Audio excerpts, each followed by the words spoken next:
इस वक्त हम ओडेसा से कीव की तरफ चल पड़े हैं। यहाँ शाम के 5 बजे जब हम यहाँ ओडेसा से निकले हैं, हालांकि उससे पहले निकलना था, तकरीबन 4 बजे के आसपास निकलना था, लेकिन जिस तरीके से एक अलर्ट आया और उसके बाद हमें एक सुरक्षित जगह पे पनाह लेनी पड़ी, तो वहाँ कई घंटे बिताने के बाद और इसकी वजह से ये भी हुआ कि जो ओरिजिनल प्लान था, जो हमें पोर्ट पर जाना था, ओडेसा पोर्ट पे जाना था, पोर्ट क्योंकि बहुत ही सेंसिटिव इलाका है और ख़तरे के मद्देनज़र उस प्लान को टाल दिया गया और हमें तकरीबन 3 घंटे तक जो है वो जो म्यूज़ियम है वहाँ और उसके जो तहखाने में वो जो है पनाह लेनी पड़ी, क्योंकि ये सबसे ज़्यादा सुरक्षित जगह यही माना गया। और वहाँ से असेसमेंट के बाद और कीव से क्लियरेंस मिलने के बाद जो है हम इस बस के ज़रिए, जिस बस से आए थे, इस बस के ज़रिए जो है वापस कीव की तरफ जा रहे हैं। और बातचीत में ये भी कही जा रही थी बात कि जो कीव, जो कि बहुत ज़्यादा सुरक्षित माना जाता है एयर डिफेंस सिस्टम की वजह से, पुख्ता एयर डिफेंस सिस्टम की वजह से, वो अब ओडेसा से कहीं ज़्यादा ख़तरनाक हो गया है। और इसी वजह से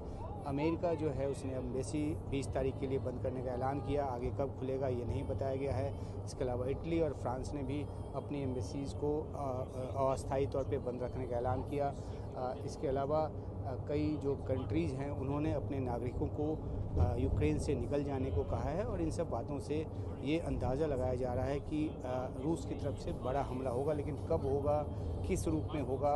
हालांकि न्यूक्लियर हमले की धमकी भी रूस की तरफ से दी गई है। इसमें 2 तरह की राय है। कुछ जानकारी ये कहते हैं कि रूस इतनी जल्दबाजी नहीं मचाएगा न्यूक्लियर अटैक करने में। दूसरी बात ये भी कही जा रही है कि जिस तरीके से जो बाइडन की मंजूरी मिलने के बाद यूक्रेन ने लंबी दूरी की मिसाइल का इस्तेमाल रूस के ख़िलाफ़ किया है, उसके बाद रूस जो है बौखलाया हुआ है, आग बबूला है और एक लास्ट रिजॉर्ट के तौर पे वो न्यूक्लियर अटैक कर सकता है। तो डिवाइडेड है इस पे राय।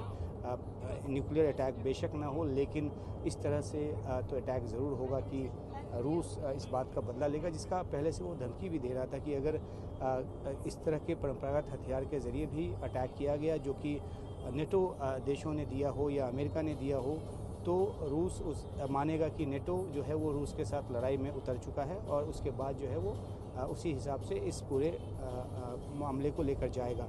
तो बहुत सारी बातें हैं जो आगे आने वाले समय में पता चलेगी, लेकिन सिचुएशन अभी जो है वो काफ़ी यहाँ पे बहुत ही जो तनाव है वो बढ़ा हुआ है।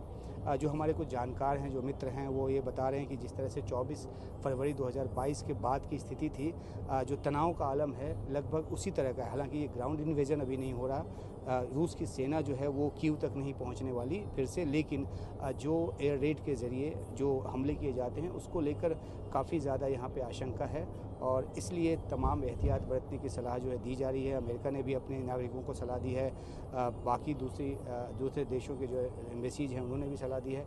तो एक ऐसा सिचुएशन है जहाँ पे पेशेवर पत्रकार के तौर पे एक्साइटमेंट भी हो रहा है और एक बात भी कहते हैं कि डर सबको लगता है, गला सबका सूखता है।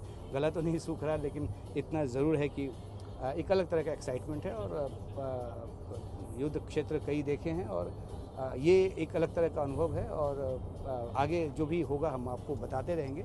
अभी आपके लिए इतना ही, और हम पहली कोशिश हमारी ये है कि पहले कीव पहुँचे और उसके बाद जो है आगे की जानकारी आपको दें।